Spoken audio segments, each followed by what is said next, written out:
नमस्कार दोस्तों, मैं अंकुश गुप्ता एक बार फिर से स्वागत करता हूं आपका मेरे YouTube channel home for India में। आज मैं आया हूं रोहिणी के उस सेक्टर में जिस सेक्टर का लोगों ने बहुत सारे अलग अलग नाम निकाल रखे हैं। मतलब डीडीए गवर्नमेंट ने तो यहाँ का एक नाम दिया है इस सेक्टर को, लेकिन लोगों ने भी इसको बहुत अलग अलग नाम निकाल रखे हैं। जैसे कि इस सेक्टर को बोला जाता है हेलीपैड के सामने वाला सेक्टर, या इसको बोला जाता है सबसे महंगा सेक्टर, या फिर आप कह सकते हो कि डीटीसी बस डिपो वाला सेक्टर। तो ये सारे नाम सुन के आपने गेस तो कर ही लिया होगा कि ये कौन सा सेक्टर है। आज मैं आया हूँ रोहिणी के सेक्टर 37 में, और यहाँ पर मैं आपको दिखाऊंगा कि रोहिणी सेक्टर 37 में आज की डेट में क्या अपडेट है। मतलब जून 2023 में क्या अपडेट है, यहाँ पे क्या चल रहा है, यहाँ पे प्लॉट साइज हमें क्या मिल जाते हैं, प्लस उन प्लॉट साइजेस के रेट क्या क्या हैं। तो ये सारी बात मैं आपके साथ आज इस सेक्टर 37 के बारे में डिस्कस करूँगा। आइए अपनी इस वीडियो को शुरू करते हैं।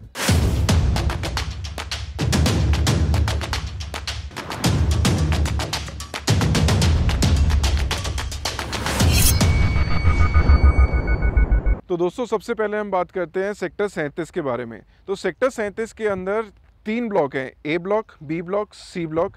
ए ब्लॉक के अंदर A1 पॉकेट है, बी ब्लॉक के अंदर B3 पॉकेट है, और सी ब्लॉक के अंदर C1 और C2 पॉकेट है। तो आज हम जिसके बारे में डिस्कस करेंगे वो है सी ब्लॉक में C1 और C2 पॉकेट। इस पॉकेट के अंदर, इन दोनों पॉकेट्स के अंदर आपको सिर्फ 2 साइज़ के प्लॉट मिलेंगे, एक है 60 मीटर और एक है 32 मीटर। इन दोनों के प्राइस के बारे में बताऊं उससे पहले मैं आपको ये बता देता हूं कि इनके जो प्राइजेज़ हैं ना, दोनों के प्राइस में डिफरेंस जो मिल रहा है, उसके मैं आपको ये भी बताऊंगा कि उसके कारण क्यों हैं। जबकि जो ये दोनों पॉकेट हैं, दोनों एडजस्टेंट पॉकेट हैं। मतलब C1 पॉकेट में अभी मैं खड़ा हूँ और बिल्कुल C2 पॉकेट मेरे सामने है, मतलब इसके बिल्कुल एडजस्टमेंट में है। तो दोस्तों, सबसे पहले हम बात करते हैं यहाँ के ये जो पॉकेट्स हैं, pocket C1 and pocket C2, इसके प्राइस के बारे में। लेकिन इसके प्राइस के बारे में आपसे बात करूं उससे पहले मैं आपको कुछ बताना चाहता हूं। तो अगर मैं देखूं इनके प्राइस के बारे में, या रोहिणी के जो जितने भी सारे सेक्टर्स हैं उनके प्राइस के बारे में, तो अक्टूबर 2022 से यहाँ पे प्राइस नहीं इंक्रीज़ हुए हैं। यहाँ पे जो मार्केट अक्टूबर 2022 में जो रुकी थी मार्केट, वहीं से चलती जा रही है। लेकिन अब जून 2023 में प्राइस थोड़े से इंक्रीज़ हो रहे हैं प्लॉटों के। पहले से अगर हम देखें 60 मीटर के जो प्लॉट हैं उस पे 2 लाख रुपए इंक्रीज़ हो चुके हैं।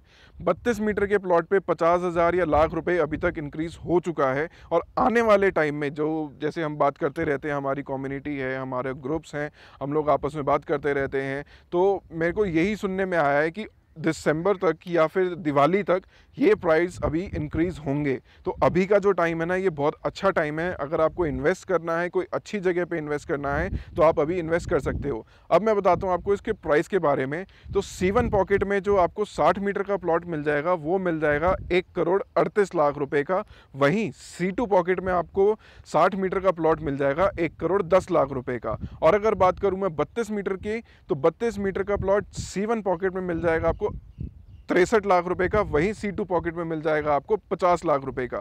ये जो दोनों पॉकेट का प्राइस का डिफरेंस है ना, वो सिर्फ इसलिए है क्योंकि C2 पॉकेट के अंदर ना एक छोटा सा पैच लगता है जो कि अभी एक्वायर नहीं करा है किसी ने।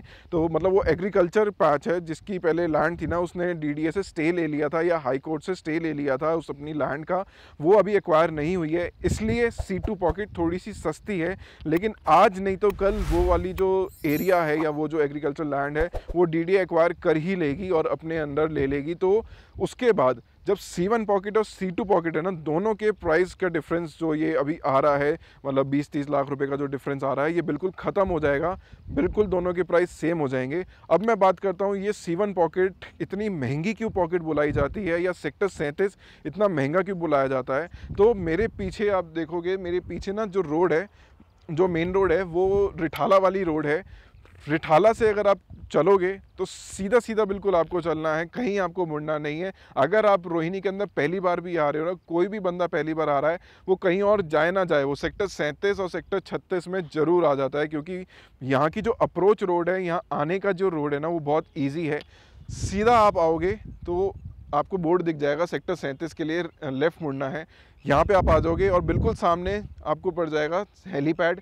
हेलीपैड से अगर मैं दूसरी तरफ देखूं तो यहाँ पर है हमारा ये DTC का बस डिपो, जो कि जहाँ पे इलेक्ट्रिक बसेस होती हैं। अभी तक जो हमारे इस साइड रोहिणी और पीतमपुरा साइड में जहाँ पे जो इलेक्ट्रिक बसेस चलती हैं वो यहीं से चलती हैं। अगर आप देखेंगे तो वहाँ से आपको इलेक्ट्रिक बसेस भी दिख रही हैं। वो देखिए सामने ये इलेक्ट्रिक बसेस जा रही हैं, सारी डिपो के अंदर जा रही हैं। और इस डीटीसी बस डिपो के जस्ट बैक साइड में है UER2 रोड, जो कि दिल्ली की 3rd रिंग रोड बनने जा रही है, जो कि आपने देखा भी होगा। अब तक तो आपको पता भी चल गया होगा। और दिसंबर में ये चालू भी हो जाएगी। अभी गवर्नमेंट ने बोला था कि अगस्त में इसको चालू करना है, लेकिन इसका काम पूरा नहीं हुआ, तो दिसंबर में ये रोड स्टार्ट हो जाएगी। तो उस टाइम पे यहाँ पे कंस्ट्रक्शन और तेज़ी से चल जाएगी। अगर मैं बात करूँ तो इस तरफ 4th साइड में हमारी ये सेक्टर 37 की अंदर एंट्री वाली रोड है, और उसके सामने B3 पॉकेट है। तो ये जो पॉकेट है ना, पूरी खुली पॉकेट है, अच्छी पॉकेट है। इस पॉकेट के अंदर मैंने आपको बताया सिर्फ 60 मीटर और 32 मीटर के प्लॉट हैं। आने वाले टाइम में ये पॉकेट बहुत अच्छी हो जाएगी, बहुत अच्छे से डेवलप हो जाएगी। यहाँ पे कोई भी स्लम एरिया नहीं लगता। स्लम एरिया थोड़ा सा लगता है वो C2 पॉकेट के पीछे की साइड लगता है, और A2 और वो उस साइड में लगता है स्लम एरिया। तो यहाँ पे अगर आप इन्वेस्ट करना चाहते हो तो आप इन्वेस्ट कर सकते हो, या आप कोई ऐसा घर लेना चाहते हो जो इन फ्यूचर जाके आप उसमें रह सको, तो ये वाला सेक्टर और ये वाली पॉकेट आपके लिए सबसे अच्छी है, सबसे बेस्ट है। यहाँ पे आप इन्वेस्ट कर लो अपना अभी, फिर आगे जाके यहाँ पे आप रह सकते हो। तो ये सारी थी इस सेक्टर के बारे में इन्फॉर्मेशन, और इस पॉकेट C1 C2 के बारे में इन्फॉर्मेशन। और किसी सेक्टर के बारे में आपको इन्फॉर्मेशन चाहिए या उसके प्राइस अपडेट चाहिए, तो नीचे कमेंट करके मेरे को ज़रूर बताइएगा पर्टिकुलर पॉकेट या पर्टिकुलर सेक्टर के बारे में, कि किस सेक्टर के बारे में मैं नेक्स्ट अपनी वीडियो बनाऊं। और अगर आपको मेरी ये वीडियो अच्छी लगी हो तो प्लीज़ इस वीडियो को लाइक और शेयर जरूर कीजिएगा। मेरे चैनल को सब्सक्राइब करना, बेल आइकन को प्रेस करना ना भूलिएगा। तब तक के लिए नमस्कार।